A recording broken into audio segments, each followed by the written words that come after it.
I'm a firm believer in informing my staff as much as I can where we're going, getting input from them. I have a bit of an open door policy where often some of my senior staff will come and sit down and say, Aaron, you sure we're going in the right direction and we're doing the right thing? And I take that information and I share the information with them. We have meetings every 3 to 6 weeks, depending on how busy we are and when we can all get together.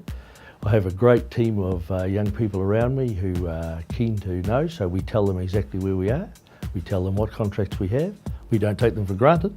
We look after them as best we can. But, so they know that that's there, and we just make sure that they know exactly where we're at and how we're going.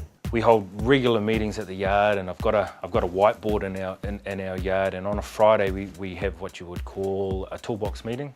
And I pretty much cover off issues. It doesn't matter what the issue is, and I sort of illustrate what's happening out there in terms of work and how it may affect us.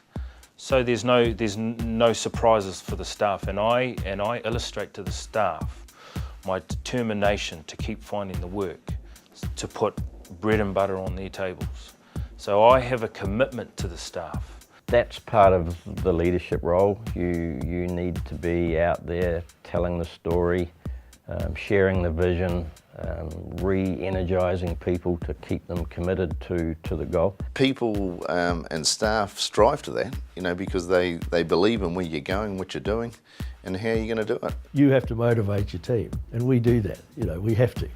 We have a corporate cycling team where we go to the ILT indoor velodrome and we hammer it on the bikes on the track. We've got a golf team, a corporate golf team. We try and keep our people enthused in every way possible. I mean, if I'm not enthusiastic, I couldn't expect my troops to be.